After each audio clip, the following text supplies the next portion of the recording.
All right, welcome back. I fixed my hair real fancy for y'all today. Hope you like it. We are beginning with the chapter called Once Upon a Time.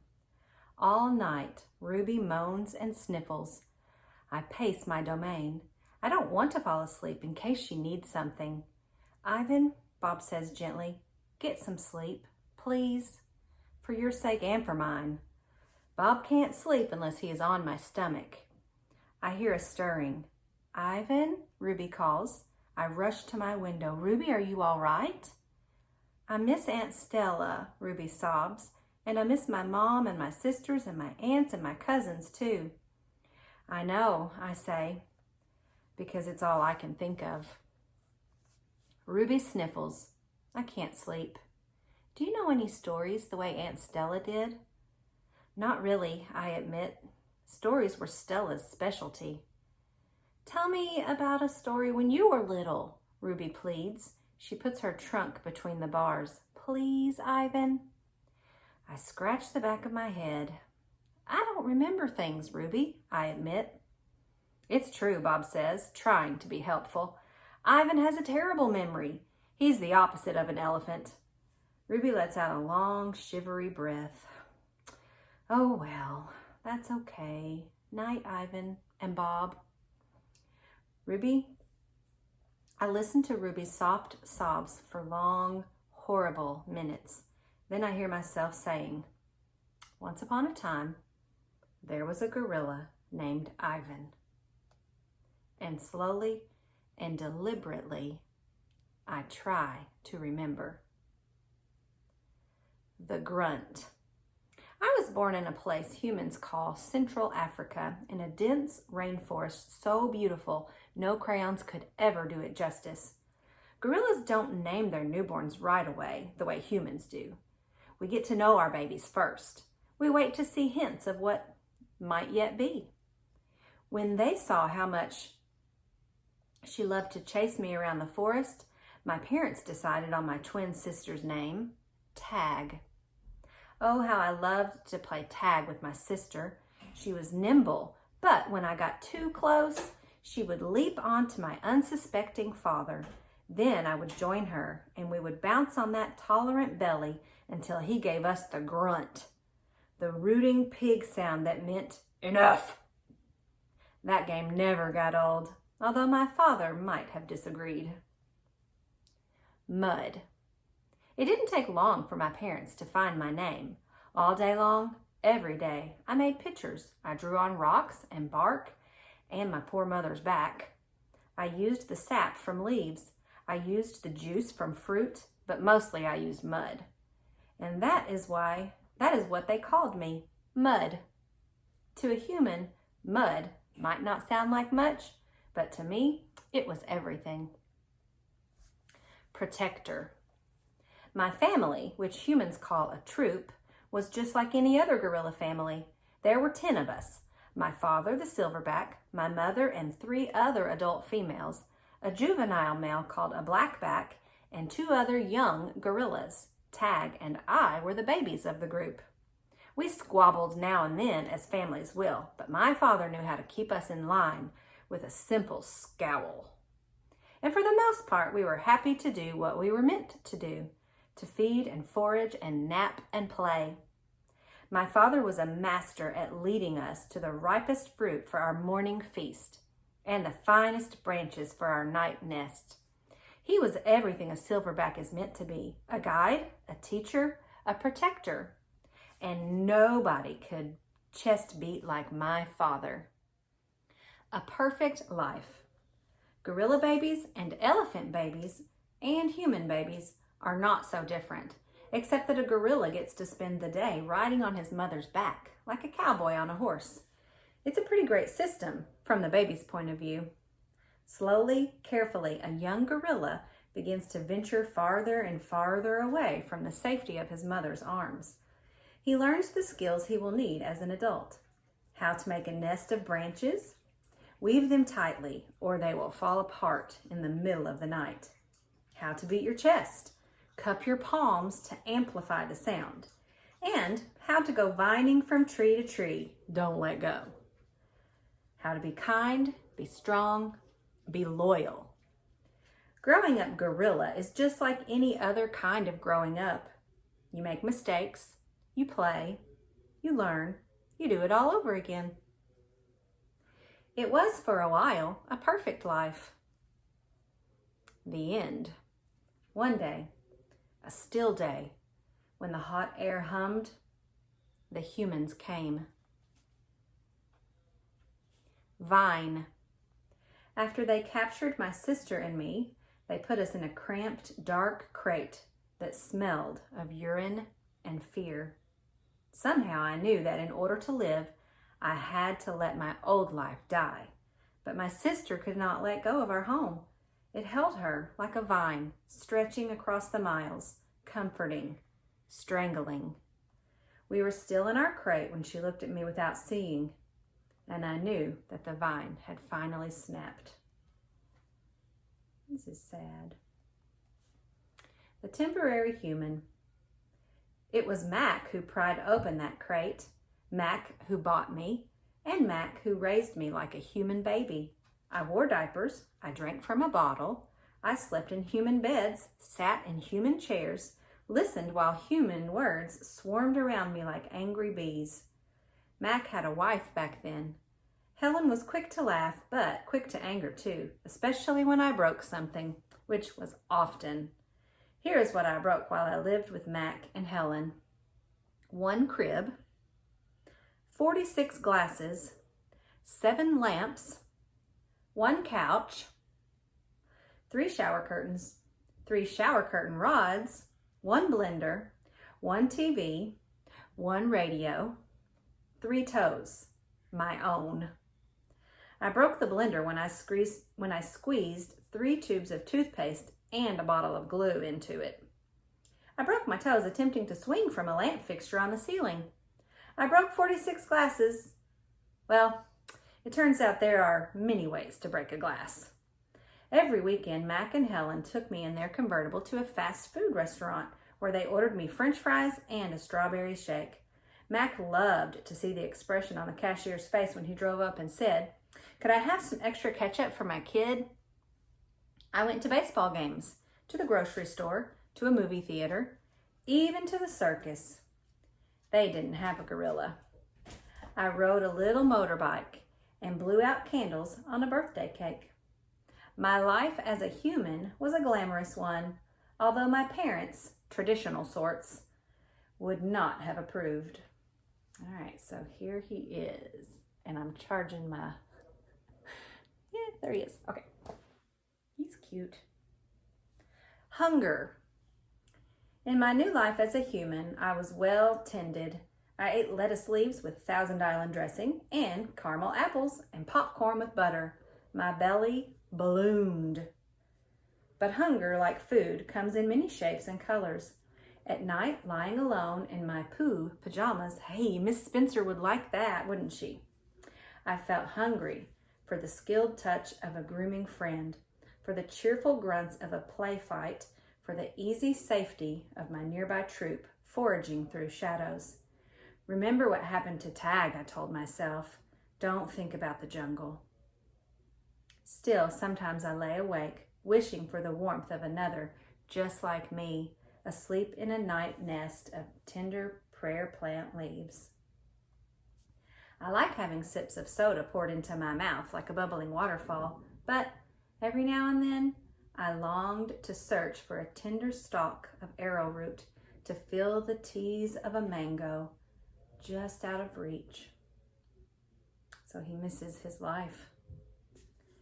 Still life. One day, Helen came home with something large and flat wrapped in brown paper. "Look what I bought today," she said excitedly as she tore off the paper. A painting to go over the living room couch. "Fruit in a bowl," Max said with a shrug. "Big deal." "This is fine art. It's called a still life," Helen explained, "and I think it's lovely." I dashed over to examine the painting, marveling at the colors and shapes.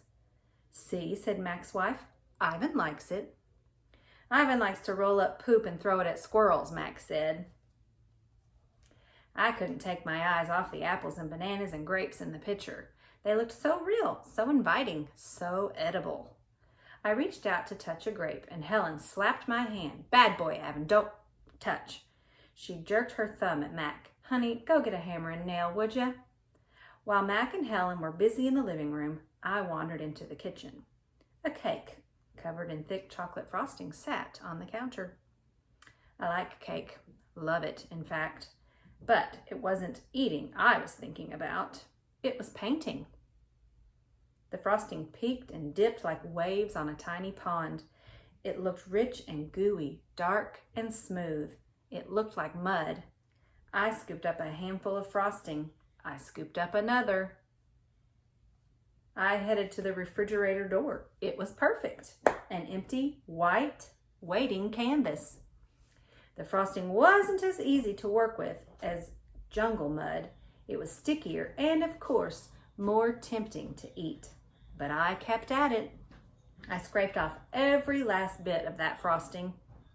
I may have eaten a little cake, too. I don't remember what I was trying to paint. A banana, most likely. I suppose I knew I was going to get in trouble. But at that moment, I just didn't care. I wanted to make anything, the way I used to. I wanted to be an artist again. Punishment. I soon learned that humans can screech even louder than monkeys. After that, I was never allowed in the kitchen. Babies. Back in those days, the Big Top Mall was smaller. It had a pony ride, a wooden train that bustled around the parking lot, a few bedraggled parrots, and a surly spider monkey. But when Mac brought me a baby gorilla dressed in a crisp tuxedo to the mall, everything changed. People came from far and wide to have their pictures taken with me.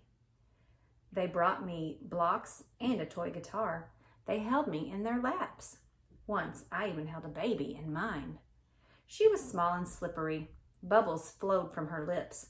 She squeezed my fingers. Her rear was puffy with padding. Her legs bowed like bent twigs. I made a face. She made a face. I grunted. She grunted. I was so afraid she would fall that I squeezed her tightly, and her mother yanked her away. I wonder if my mother ever worried about dropping us. We always held on, but that's easier to do when your mother is furry.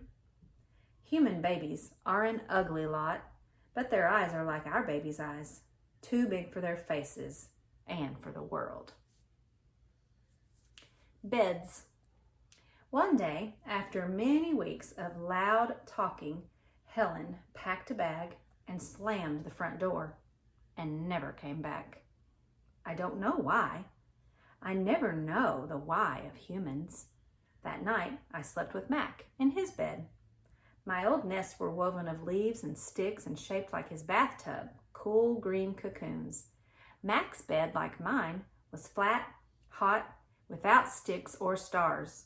Still, he made a sleeping sound like the rumble my father used to make when all was well, a sound from deep inside his belly. My place. Mac grew sullen. Sullen means sad. I grew bigger. I became what I was meant to be. Too large for chairs, too strong for hugs, too big for human life. I tried to stay calm, to move with dignity. I did my best to eat daintily, but human ways are hard to learn, especially when you're not a human. When I saw my new domain, I was thrilled, and who wouldn't have been? It had no furniture to break, no glass to smash, no toilets to drop Mac's keys into. It even had a tire swing. I was relieved to have my own place. Somehow I didn't realize I'd be here quite so long. Now I drink Pepsi, eat old apples, watch reruns on TV. And here's his tire swing.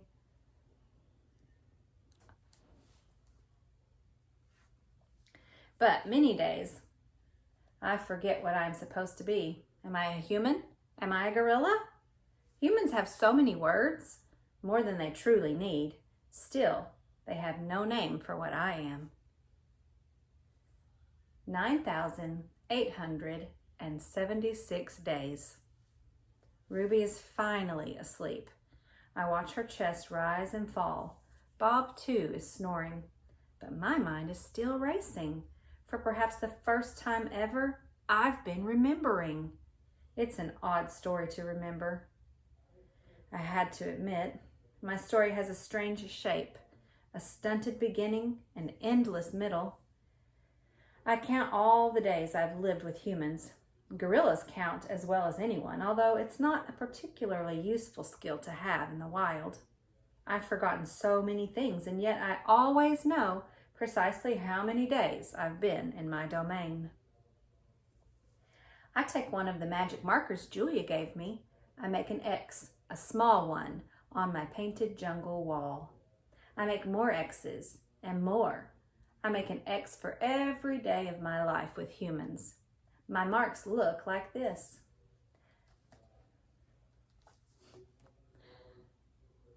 Can't see it. Where'd it go? Oh, I accidentally turned the page. Hee. There we go. The rest of the night I mark the days, and when I am done, the wall looks like this. And I just showed you. And so on until there are 9,876 X's marching across my wall like a parade of ugly insects. That's a lot of X's. A visit. It's almost morning when I hear steps. It's Mac. He has a sharp smell. He weaves as he walks. It's not a good sign. He stands next to my domain. His eyes are red. He is staring out the window at the empty parking lot. Ivan, my man, he mumbles. He presses his forehead against the glass. We've been through a lot, you and me. A new beginning. We don't see Mac for 2 days. When he returns, he doesn't talk about Stella. Mac says he is anxious to teach Ruby some tricks. He says the billboard is bringing in more visitors. He says it's time for a new beginning. All afternoon and into the evening, Mac works with Ruby. Ruby's feet are looped with rope so that she cannot run. A heavy chain hangs off her neck. Mac shows her Stella's ball, her pedestal, her stool. He introduces her to Snickers. When Ruby obeys Mac, he gives her a cube of sugar or a bit of dried apple. When she doesn't, he yells and kicks at the sawdust. I'm glad he doesn't kick her, because then I'd be mad. When George and Julia arrive, Mac is still training Ruby. Julia sits on a bench and watches them. She draws a little, but mostly she keeps her eyes on Ruby. Bob watches too. He's hiding in the corner of my domain under Not Tag. It's raining outside, and Bob does not like damp feet. Ruby trudges behind Mac, her head drooping. Endlessly they circle the ring. Sometimes Mac slaps her flank with his hand. Suddenly, Ruby jerks to a stop. Mac pulls the chain hard, but Ruby refuses to move. Come on, Ruby. Max is almost pleading. What is your problem? She's exhausted, I say to myself. That's the problem. Mac groans. Idiot elephant. Bob mutters. Idiot human. Walk, Ruby, I say, although I know she's too far away to hear me. Do what he says. Walk, Mac commands. Now. Ruby doesn't walk. She plops her rump on the sawdust floor. I think maybe she's tired, Julia says. Mac wipes his forehead with the back of his arm. Yeah, I know. We're all tired. He pushes Ruby with the heel of his boot. She ignores him. George looks over from the food court, where he is wiping off tables. Mac, he yells. Maybe you should call it a day. I'll close up. Mac yanks on Ruby's chain. She's as anchored as a tree trunk. He pulls harder and falls to his knees. That does it, Mac says. He brushes sawdust off his jeans. I am through playing around. This is probably going to make me mad, but I'm going to turn the page anyways. Oh, good. Mac stomps off to his office. Oh, no. When he returns, he is carrying a long stick. The gleaming hook on its end is almost beautiful, like a sliver of moon. It's a claw stick. Mac pokes Ruby with the sharp point. Not hard, just a touch. I can tell he wants her to see how much it can hurt. I growl low in my throat. Ruby doesn't budge. She is a gray, unmoving boulder. She closes her eyes, and for a moment I wonder if she might have fallen asleep. I'm warning you, Mac says. He breathes out. He stares at the ceiling. Ruby makes a huffing sound. Fine, Mac says. You want to play it that way? He draws back the claw stick. No, Julia cries. I'm not going to hurt her, Mac says. I just want to get her attention. Bob snarls. Mac swings. The hook slices the air, just a few inches above Ruby's head. See why you don't mess with me? Mac says. He draws back the claw stick again. Now, move. Ruby jerks her head, flinging her trunk toward Mac. She makes a noise that sends the sawdust scattering. It makes my glass shiver. It is the most beautiful mad I have ever heard. Ruby's trunk slaps into Mac. I don't see exactly where she strikes him, somewhere below his stomach, I think. And I know he must be uncomfortable because Mac drops the claw stick and falls down on the ground and curls into a ball and howls like a baby. Direct hit, Bob says.